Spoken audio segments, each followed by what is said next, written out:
नमस्ते छात्र। आज हम कक्षा 12 की इकाई 11 का अध्ययन करेंगे। काव्य का नाम है जो बीत गई सो बात गई। इस काव्य के रचयिता का नाम श्री हरिवंशराय बच्चन। उनका जन्म सन 1907 को उत्तर प्रदेश के इलाहाबाद में हुआ था। वे अपने जीवन में अध्यापक भी रह चुके थे। उन्होंने आकाशवाणी में हिंदी प्रोड्यूसर के रूप में भी कार्य किया था। भारत सरकार के विदेश मंत्रालय के विशेषाधिकारी पद को भी उन्होंने शोभान्वित किया था। आज की फिल्म स्टार श्री अमिताभ बच्चन जी के पिताजी का नाम हरिवंशराय बच्चन था। वे एक हिंदी साहित्य के प्रख्यात कवि थे। हरिवंशराय जीवन के राग विरागी, मस्ती और विषाद के कवि थे। उनके प्रमुख काव्य संग्रहों में मधुशाला, मधुबाला, मधुकलश, निशा निमंत्रण, एकांत संगीत, आकोल अंतर, मिलन यामिनी और सतरंगिणी प्रमुख है। हरिवंशराय बच्चन का निधन सन 2003 ईस्वी सन में हुआ था। जो बीत गई सो बात गई काव्य सतरंगिणी काव्य संग्रह में से लिया गया है। आइए आज हम इस काव्य का गान करें और उसके बाद इस काव्य का हम अध्ययन करेंगे।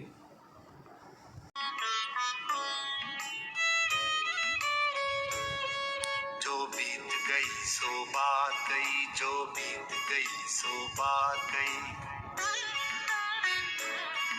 जो बीत गई सो बात गई, जो बीत गई सो बात गई। जीवन में एक सितारा था, माना वह बेहद प्यारा था। वह डूब गया तो डूब गया, वह डूब गया तो डूब गया। अंबर के आनंद को देखो, कितने इसके तारे टूटे, कितने इसके प्यारे छूटे।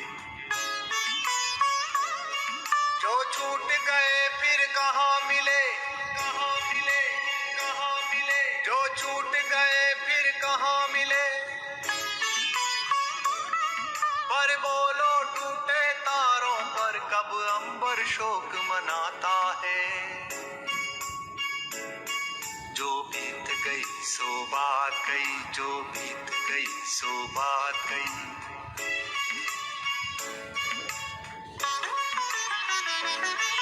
जीवन में वह था एक कुसुम, थे उस पर नित्य निछावर तुम। वह सूख गया तो सूख गया, वह सूख गया तो सूख गया। मधुवन की छाती को देखो, सूखी कितनी इसकी कलियां, मुरझाई कितनी वल्लरियां। जो मुरझाई फिर कहाँ खिली, कहाँ खिली, कहाँ खिली। पर बोलो सूखे फूलों पर कब मधुबन शोर मचाता है। पर बोलो टूटे तारों पर कब अंबर शोक मनाता है। जो बीत गई सो बात गई, जो बीत गई सो बात गई। जीवन में मधु का प्याला था, तुमने तन मन दे डाला था। वह टूट गया तो टूट गया, वह टूट गया तो टूट गया। मदिरालय का आंगन देखो, कितने प्याले हिल जाते हैं, गिर मिट्टी में मिल जाते हैं। जो गिरते हैं कब उठते हैं, कब उठते हैं, कब उठते हैं। पर बोलो टूटे प्यालों पर कब मदिरालय पछताता है। पर बोलो टूटे तारों पर कब अंबर शोक मनाता है। जो बीत गई सो बात गई, जो बीत गई सो बात गई।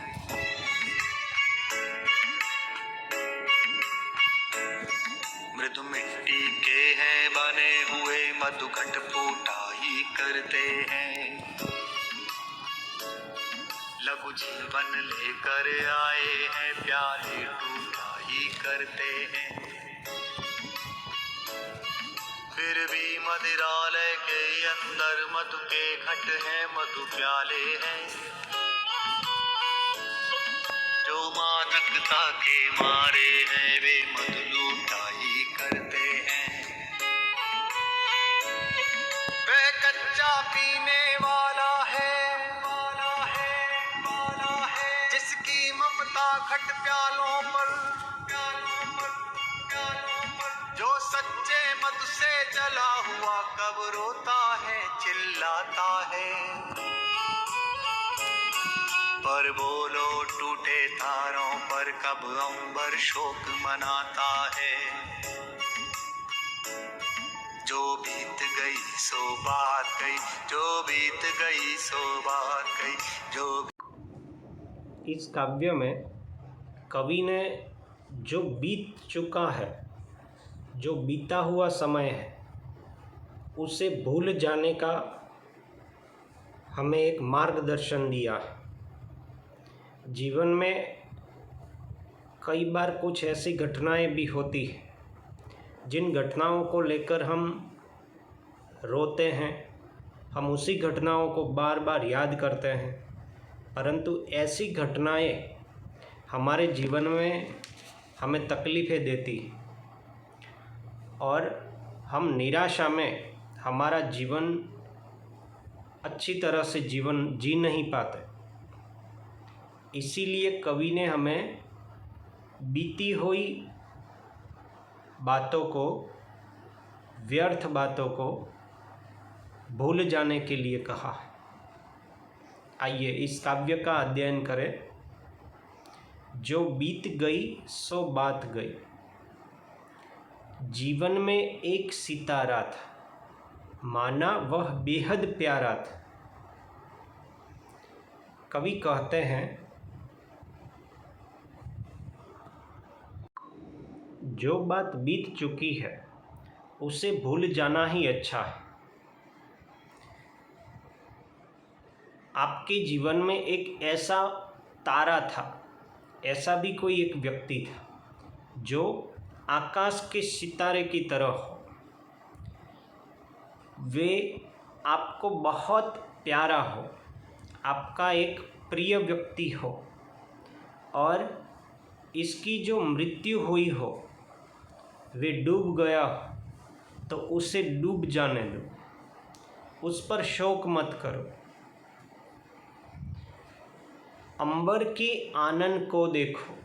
कवि इसी उदाहरण के साथ हमें अंबर के एक उदाहरण से सीख देते हैं। वे कहते हैं कि अंबर का आनंद, आकाश का मुख देखो और कितने इसके तारे टूटे।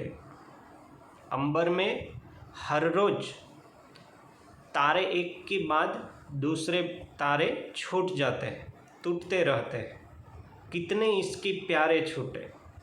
अंबर के ये तारे सभी एक परिवार के सदस्य हैं और ये टूटते ही रहते हैं। जो छूट गए फिर कहाँ मिले। ये तारे अंबर को यानी आकाश को एक बार टूटने से वापस नहीं मिलते हैं और आकाश भी अकेला रह जाता है। परंतु बोलो टूटे तारों पर कब अंबर शोक मनाता है। जिसके तारे भी टूट चुके हैं, इसी तारों के बिना भी अंबर शोक नहीं करता, दुख में नहीं आ जाता। तो हमें भी हमारे जीवन में कभी कभी अपना एक परिवार का स्वजन हो, अपना कोई प्यारा व्यक्ति हमें छोड़कर चला जाए, ऐसी स्थिति में हमें निराशा में नहीं डूबना चाहिए, शोक नहीं करना चाहिए, दुखी नहीं होना चाहिए, क्योंकि कवि कहते हैं जो बीत गई सो बात गई। जो बीता हुआ कल है उसे भूल जाने में ही अच्छी बात है।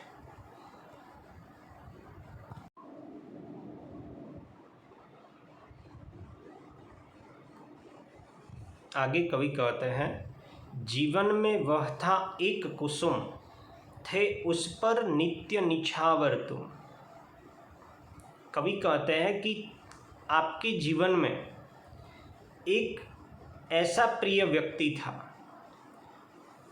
कुसुम की तरह, फूल की तरह, और उस प्रिय व्यक्ति के ऊपर तुम सदैव न्यौछावर हुआ करते थे। वे आपको अत्यंत प्रिय था, उसके बिना आप रह नहीं पाते थे। ऐसा कुसुम जैसा व्यक्ति एक दिन सूख जाता, एक दिन मुरझा जाता, तो वह सूख गया तो सूख गया।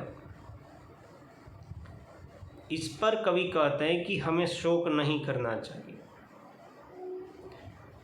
वे इसी उदाहरण को मधुवन यानी बगीचा का उदाहरण देकर हमें समझा रहे हैं। कवि कहते हैं कि मधुवन की छाती को देखो, सूखी कितनी इसकी कलियां, मुरझाई कितनी वल्लरियां, जो मुरझाई फिर कहाँ खिली, पर बोलो सूखे तारों पर कब मधुवन शोर मचाता है। कवि कहते हैं कि मधुवन पूरा बाग हरा भरा होता है, पूरे बाग में हम देखते हैं तो प्रत्येक जगह फूल खिले हुए होते हैं।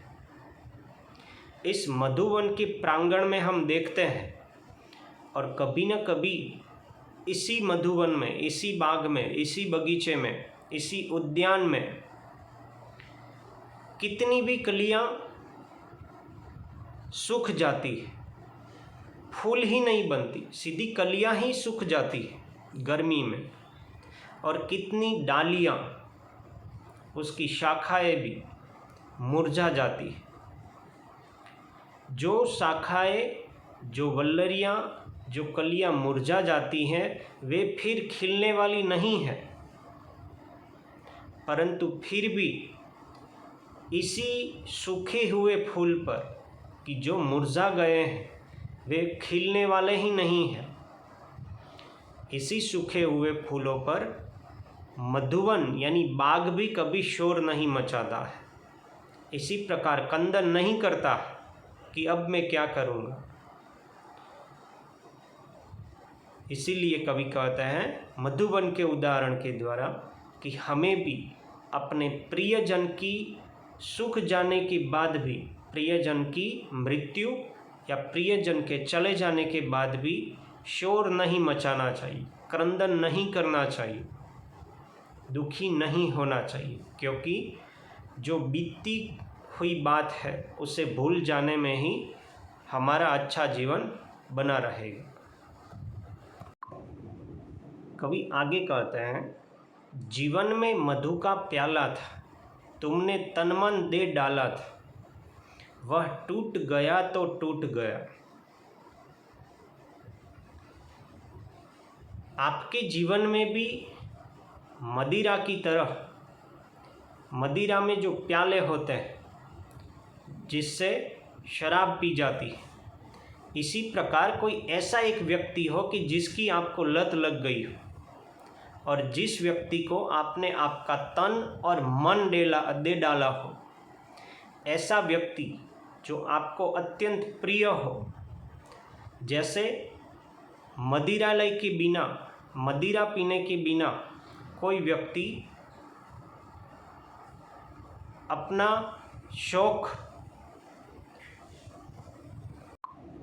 नहीं छोड़ता, और मदिरा पीने वाले व्यक्ति को जितनी आदत मदिरा से होती है, मदिरालय से होती है, उतनी ही आदत आपको किसी व्यक्ति के साथ हुई हो और ऐसा व्यक्ति आपसे टूट जाता है, आपसे अलग हो जाता है, तो भी हमें पछताना नहीं चाहिए। इसी पंक्तियों के आधार पर कवि हरिवंश राय बच्चन ने मदिरालय का उदाहरण हमारे सामने पेश किया है। कवि कहते हैं, मदिरालय का आंगन देखो, कितने प्यारे हिल जाते हैं, कितने प्याले हिल जाते हैं, गिर मिट्टी में मिल जाते हैं। कवि कहते हैं कि एक मदिरालय होता है, उसमें कितने कांच से बने हुए प्याले होते हैं और ऐसे प्याले हर रोज़ हिलते रहते हैं। ये प्याले कभी कभी नीचे गिर भी जाते हैं और कांच के होने के कारण ये मिट्टी में मिल जाते हैं, टूट जाते हैं, यानी एक बार गिरने से वे फिर काम नहीं आते। जो गिरते हैं कब उठते हैं। कभी कहते कि जो गिर जाता है फिर उठ नहीं सकता। पर बोलो, टूटे प्यालों पर कब मदिरालय पछताता है। ऐसे टूटे हुए प्यालों पर कभी मदिरालय भी शोक नहीं करता। इसी प्रकार हमारे किसी प्रिय व्यक्ति के, जिसको हमने तन और मन भी दे डाला है, जो हमारे लिए खास व्यक्ति था, ऐसा व्यक्ति भी हमारे से टूट जाए, अलग हो जाए, तो उसके लिए भी हमें पछताना नहीं, क्योंकि जो बीता हुआ है उसे भूल जाने में ही अच्छी बात है। और बीती हुई कल को भूल जाना हमारे लिए एक नई आशा की पल हमें दे रहा है।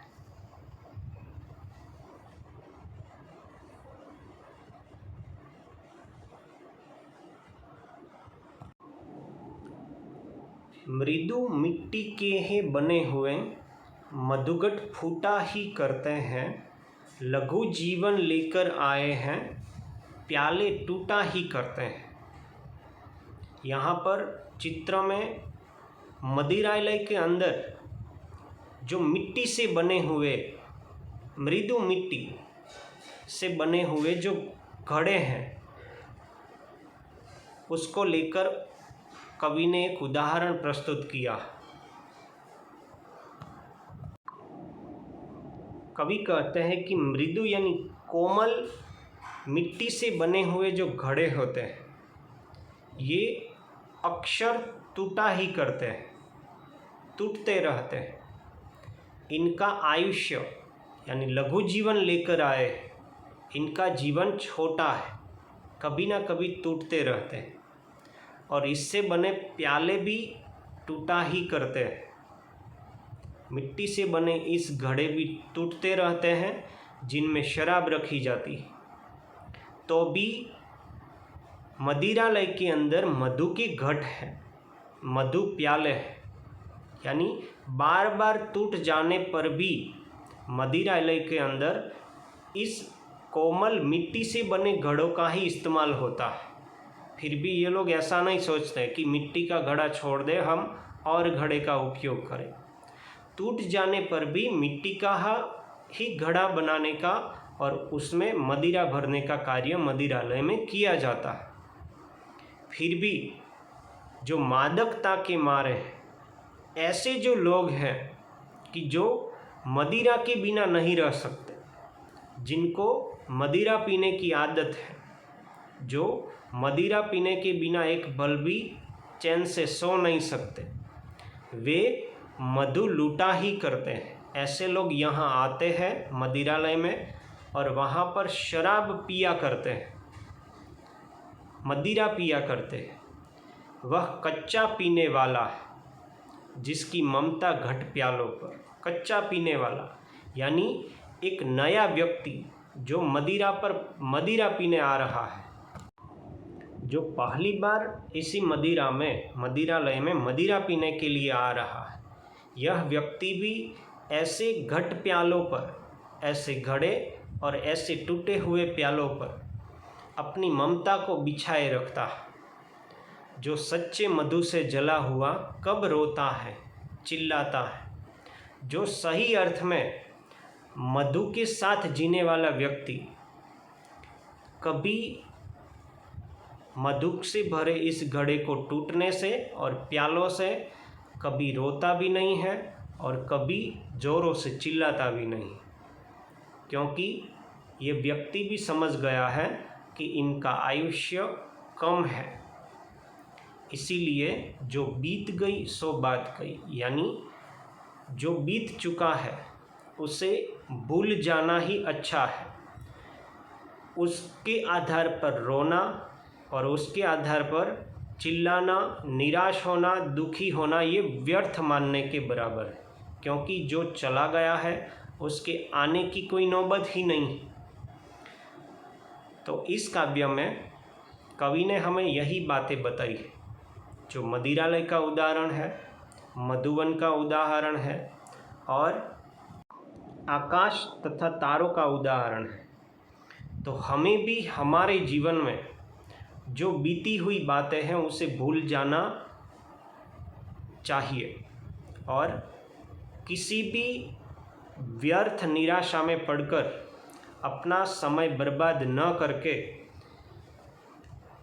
जो घटना घट चुकी है उससे आगे की ओर बढ़ते रहना चाहिए। निराशा से कैसे जल्दी से बाहर आए, दुख से कैसे जल्दी से बाहर आए और इसी दुख को सुख में कैसे परिवर्तित करें, इसी निराशा को आशा में कैसे परिवर्तित करें, ऐसी स्थिति में हमें कार्य करते रहना चाहिए।